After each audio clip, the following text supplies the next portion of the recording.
आपके अंदर वो आत्मा बली नहीं है, क्योंकि आप सिर्फ पूजा पाठ को वहीं तक समझते हो, ये फायदे, बाकी दिन भर 24 घंटे अगर आपको अपने उस होने पे कहीं भी 1 सेकंड के लिए भी कमजोर हैं, तो फिर आपका विश्वास नहीं है। विश्वास है तो एकदम है, विश्वास नहीं तो एकदम नहीं होना। ये 10% है, 5% है, 2% है, ये नहीं होता है। ये सारा फ्रॉड आपके धर्म गुरुओं ने, राजनीतिक लोगों ने, समाज के लोगों ने, मठ मंदिरों ने फैलाया हुआ है। कोई सही बात बताता नहीं कि उसको लगता है यार अगर मेरे मंदिर में आना लोग कम हो गए तो चढ़ावा कम हो जाएगा, तो चलो ऐसा कर देते हैं, इसमें एक मूर्ति और रख देते हैं। करते कि नहीं करते? अगर राम का मंदिर है तो राम का मंदिर है, कृष्ण का मंदिर है तो कृष्ण का मंदिर है। ये सेकुलरिज्म की दुकान नहीं है कि इसमें पप्पू टप्पू कप्पू सबको रख दो, जो मानेगा इस पे चढ़ा देगा, कोई इसके कारण चढ़ा देगा। ये नहीं होना चाहिए। हमारे यहां मंदिर मंदिर तब बनता है जब एक साधारण से पत्थर को, एक साधारण सा पत्थर होता है, उस पत्थर की हम पूजा करके उसमें मंत्रों द्वारा, मंत्रों के उच्चारण से प्राण प्रतिष्ठा करते हैं। ये हमारी फिलॉसफी है। तब उस मंदिर में वो मूर्ति लगती है और तब उसको मंदिर मानते हैं। आप पत्थर में प्राण डालते हैं और उसके बाद उसे स्थापित करने की विधि बताए, तब वो मंदिर होता है। मस्जिद में पत्थर फेंक करके हिंदुओं को मारने के लिए रखा जाता है।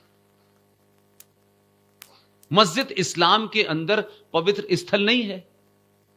इसलिए मंदिर की मस्जिद की तुलना करने वाले महामूर्ख लोग हैं, चाटुकार लोग हैं, कि मोहल्ले में 4 मुसलमानों से जान पहचान है तो उनका नहीं नहीं नहीं नहीं, हम तो जैसे आप हैं वैसे हमें नहीं, कुत्ते और बिल्ली से बराबर नहीं हो सकते हमारे। मस्जिद का कंसेप्ट ही अलग है। पूरी दुनिया में जहां प्रॉफिट मोहम्मद जाके नमाज पढ़ा करते थे, वो कब की तोड़ दी मस्जिद उन्होंने।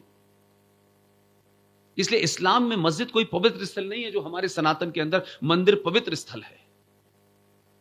वहां से एंटर से लेके वहां तक एक ही भाव रहता है। यहां खड़े होकर के चोरी डकैती, माल कैसे मिले, दुगना कैसे आए, चढ़ावा कैसे, ये अगर भाव है तो ये मंदिर नहीं है। फिर सिर्फ मूर्ति लगाने से मंदिर नहीं बनेगा। आप क्या भाव लेके जा रहे हैं मंदिर में, वो इंपॉर्टेंट है। इसलिए मंदिर मस्जिद एक नहीं है। ये सरकारी फ्रॉड है, इसको फैलने दीजिए। इसका समाज से कोई लेना देना नहीं है। यहां मंदिर में शुद्ध साफ सुथरी बात होनी चाहिए। यहां झूठ नहीं चलेगा। या किसी को खुश नहीं करना है कि ये नाराज हो जाएंगे। इनके कारण राम के चरित्र को नहीं बदला जा सकता। आप खुश हो जाएंगे इसलिए कृष्ण के चरित्र को नहीं बदला जा सकता कि हम आपकी सुविधाओं के लिए कृष्ण को भी बदल दें और पोस्टर लगा दें। हमने करा ये, हम सनातनियों ने ये किया। हम इस मामले में हमने भगवान को नहीं छोड़ा। जगह जगह घरों में पोस्टर देखता हूं मैं। कृष्ण जी को 2 ही रूप में इस हिंदुओं ने और हिंदुओं के हमारे मंदिरों के, मठ मंदिरों के पुजारियों ने बना दिया उसको। किसी मंदिर में भी आप जाएंगे तो कृष्ण जी की अगर कहीं तस्वीर लगी होगी तो माखन खा रहे हैं। यही पोस्टर बिकते हैं हमारे यहां।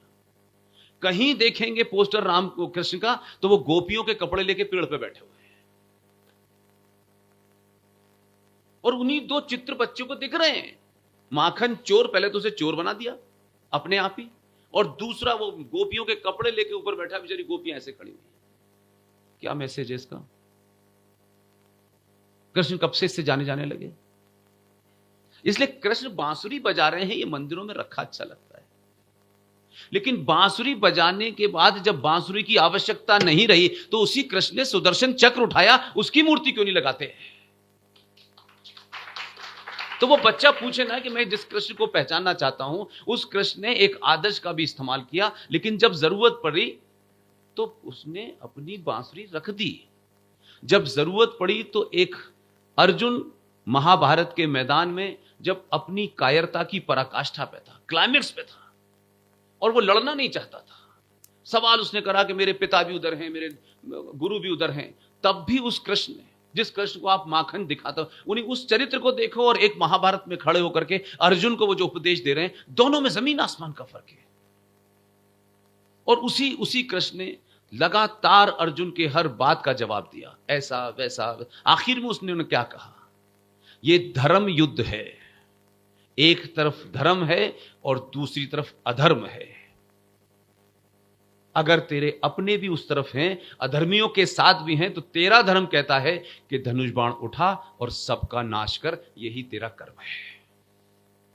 लेकिन यह कहानी बच्चों को नहीं सुनानी, इससे बच्चा कहीं बंदूक ना उठा ले, इससे बच्चा लड़ ना जाए, और फिर जब जिहादी आएंगे तो मकान खाली करके आप यहां से अगली दुकान पे चले जाएंगे। बस आप वो वहां तो ऐसे हालत, भाई आप अपने निष्ठा से कहीं खड़े हुए, क्यों आपको जमीन छोड़नी पड़ रही है? क्यों भारत में लोग जहां जहां चक्कर वहां से भागना शुरू हो गए?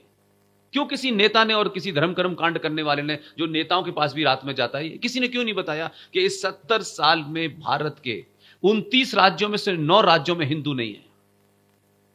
बाकी के राज्यों में आपकी स्थिति यह है कि हर दिन आप पीछे की तरफ भाग रहे हैं। जो संपन्न है वो विदेश चले जाते हैं, जो संपन्न नहीं है वो इस राज से उस राज भाग रहे हैं। कब तक भागना है?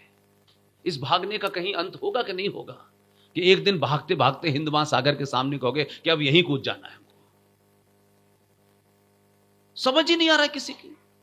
अलग अलग हमारे यहां फंडे हो गए, अलग अलग से, ना बेटियों से कोई बात करता है। हमारी बेटी जिसको आप इतने संस्कारों के साथ पालते हो, इतने आदर्श के साथ पालते हो, वो कहां आपके अंदर कमी रह जाती है, कहां आपके अंदर वो झूठ रह जाता है कि आपकी बेटी इतने संपन्न परिवारों में, इतनी आस्थाओं के बीच में, इतने देवी देवताओं के बीच में वो पलने वाली, पंचर जोड़ने वाले से बात करते करते वो पंचर जोड़ने वाले के साथ चली जाती है। ये समाज को सोचना चाहिए। सिर्फ ये कह देना कि हमारी वो स्थिति पैदा कैसे हुई है, लेकिन पंचर जोड़ने वाले की बहन तो नहीं भागी कभी किसी के साथ। उसके पास तो 10 कारण है कि उसे एक अच्छा जीवन मिल रहा है। आपकी बेटी को, क्योंकि आप टेलीविजन से, अखबारों से, सुनी सुनाई बातों से, वो जो मेरे बराबर में जो रहते हैं कड़ुआ पटेल वाले, उनके यहां 5 गाड़ी हैं, चाहे साला मेरा घर बिक जाए लेकिन वो 6 गाड़ी होनी चाहिए।